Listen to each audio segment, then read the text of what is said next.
Sejam todos bem-vindos ao canal Estudos da Doutrina Espírita. Estamos estudando o Livro dos Espíritos e estamos muito gratos a Deus ao retorno de todos que estão colaborando conosco, nos dando incentivo e apresentando o seu feedback na sua perspectiva de receptividade, de satisfação, para estudarmos juntos essa obra de libertação, de entendimento e de valores do Espírito. Estamos nas causas primeiras, e a primeira parte do Livro dos Espíritos, capítulo 2, Elementos Gerais do Universo. Acompanhe comigo. Espírito e matéria. Pergunta número 21. A matéria existe desde toda a eternidade como Deus ou foi criada por Ele em dado momento? Resposta dos Espíritos: só Deus o sabe. Há uma coisa, todavia, que a razão vos deve indicar, é que Deus, modelo de amor e caridade, nunca esteve inativo. Por mais distante que logreis figurar o início de sua ação, podereis concebê-lo ocioso um momento que seja? Então temos aqui a interpretação de que a matéria foi criada por Deus, mas admitir que em algum momento Deus esteve inativo também escapa a esse entendimento. Então a matéria foi criada por Deus, mas Deus nunca esteve ocioso um momento sequer. Pergunta 22. Define-se geralmente matéria como sendo o que tem extensão, que é capaz de nos impressionar os sentidos, o que é impenetrável. São exatas estas definições? Então veja aqui a pergunta de Kardec, concebendo pela ciência que dois corpos não podem ocupar ao mesmo tempo o mesmo lugar, que a matéria pode ser medida por sua massa, pela sua extensão, o volume que ela ocupa, sua densidade, suas propriedades científicas. Então, essas definições seriam suficientes para compreendermos a matéria? Os Espíritos respondem: do vosso ponto de vista, elas o são, porque não falais senão do que conheceis. Mas a matéria existe em estados que ignorais. Pode ser, por exemplo, tão etérea e sutil que nenhuma impressão vos cause aos sentidos. Contudo, é sempre matéria. Para vós, porém, não o seria. Então, o que os Espíritos estão dizendo aqui? Que existem outros estados da matéria. Além de sólido, líquido e gasoso, existem outros estados da matéria que, para nós, que consideramos a matéria com as propriedades científicas que conhecemos, não o conceberíamos como matéria, mas que é a matéria. E aí ele faz a pergunta A, que é uma subpergunta dessa mesma pergunta. Que definição podeis dar da matéria? Então, já que eles apresentam uma perspectiva de outros estados e outros elementos desconhecidos para nós, então que definição seria essa? A matéria é o laço que prende o espírito. É um instrumento de que este serve e sobre o qual, ao mesmo tempo, exerce sua ação. Então, uma perspectiva mais abrangente, porque está apresentando a função da matéria, que serve para que o espírito a utilize e apresente-se na manutenção e na administração de um corpo físico transitório, ou seja, na encarnação. Deste ponto de vista, pode dizer-se que a matéria é o agente, o intermediário, com o auxílio do qual e sobre o qual atua o espírito. Então são coisas distintas, espírito e matéria. Não vamos confundir esses dois elementos. Uma vez conhecida essa abrangência, Kardec pergunta, na 23, que é o espírito? Resposta dos Espíritos: o princípio inteligente do universo. E aqui cabe nós entendermos que esta pergunta de Kardec não se refere ao indivíduo a pessoa espírita desenfaixada do corpo físico? Essa pergunta se refere a um elemento do universo. Por isso eles respondem, o princípio inteligente do universo, generalizando esse elemento. Subpergunta A. Qual a natureza íntima do espírito? Não é fácil analisar o espírito com a vossa linguagem. Para vós, ele nada é, por não ser palpável. Para nós, entretanto, é alguma coisa. Ficais sabendo, coisa nenhuma é o nada, e o nada não existe. Então, onde nós julgamos existir coisa alguma, pode existir condições de matéria e ocupação do princípio inteligente em abrangência muito maior do que esperávamos, porque os nossos instrumentos não serão capazes de detectar nem os sentidos físicos e nem a tecnologia que nós atingimos até o momento. Mas não podemos dizer que é nada, porque o nada não existe. 24ª. É o espírito sinônimo de inteligência? A inteligência é um atributo essencial do espírito. Uma e outro, porém, se confundem num princípio comum, de sorte que para vós são a mesma coisa. Então, a inteligência é um atributo do espírito. Mais tarde vamos compreender que a mente é um órgão do espírito e a sede da inteligência.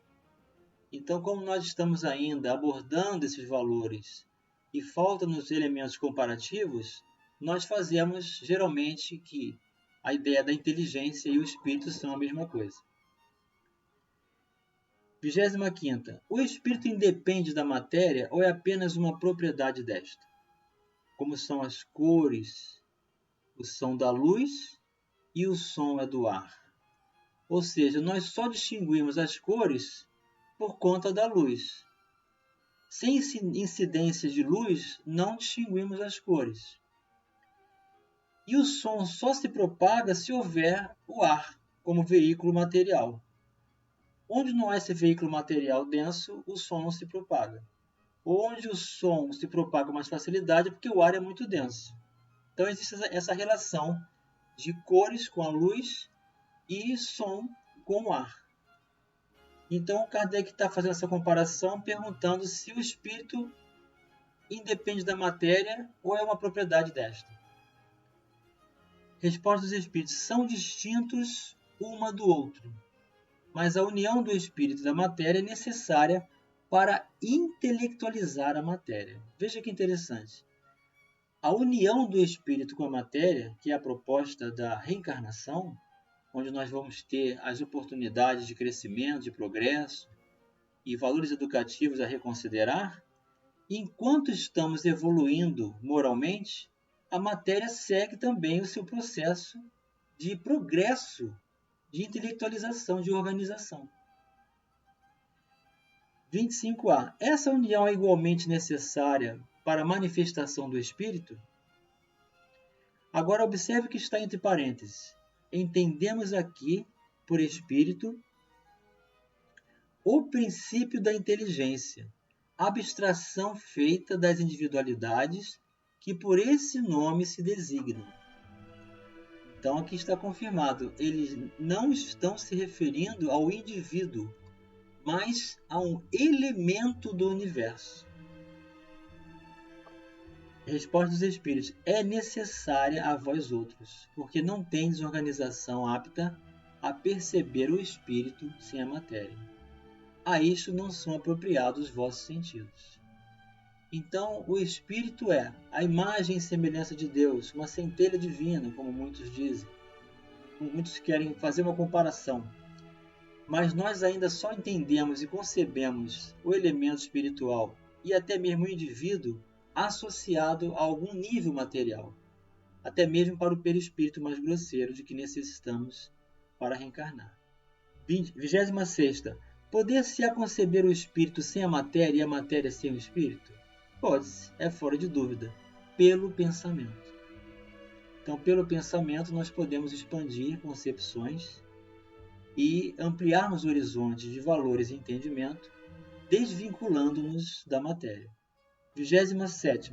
Há então dois elementos gerais do universo, a matéria e o espírito? Sim, e acima de tudo Deus, o Criador, o Pai de todas as coisas. Deus, espírito e matéria constituem o princípio de tudo que existe, a Trindade universal. Então, nós estamos aqui diante de três elementos: Deus, espírito e matéria. São três elementos distintos. Mas ao elemento material, se tem que juntar o fluido universal, que desempenha o papel de intermediário entre o espírito e a matéria, propriamente dita, por demais grosseira, para que o espírito possa exercer sobre ela. Embora, de certo ponto de vista, seja lícito classificá-lo com o elemento material, ele se distingue deste por propriedades especiais. Se o fluido universal fosse positivamente matéria, razão não haveria para que também o espírito não fosse. Está colocado entre o espírito e a matéria. É fluido, como a matéria é matéria, e é suscetível, pelas suas inumeráveis combinações com esta, e sob a ação do espírito, de produzir a infinita variedade das coisas de que apenas conheceis uma parte mínima. Esse fluido universal ou primitivo, ou elementar, sendo o agente que o espírito utiliza, é o princípio sem o qual a matéria estaria em perpétuo estado de divisão e nunca adquiriria as qualidades que a gravidade lhe dá. Subpergunta A. Esse fluido será o que designamos pelo nome de eletricidade? Dissemos que ele é suscetível de inúmeras combinações. O que chamais fluido elétrico, fluido magnético, são modificações do fluido universal, que não é propriamente falando, senão matéria mais perfeita, mais sutil e que se pode considerar independente. 28º. Pois que o espírito é em si alguma coisa, não seria mais exato e menos sujeito à confusão dar aos dois elementos gerais as designações de matéria inerte e matéria inteligente?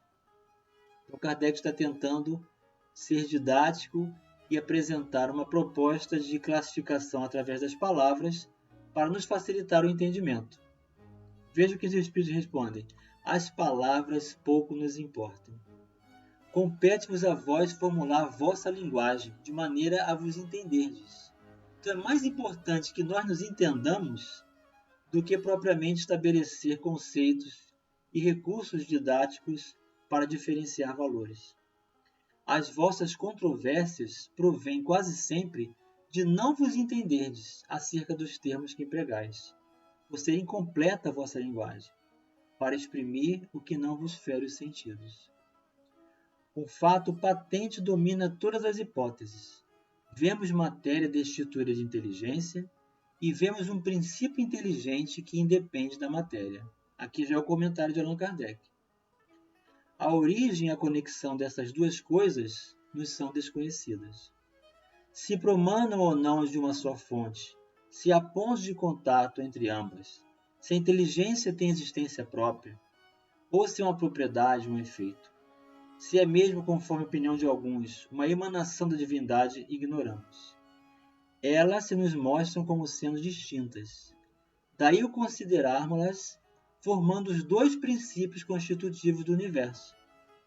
Vemos, acima de tudo isso, uma inteligência que domina todas as outras, que as governa, que se distingue delas por atributos essenciais.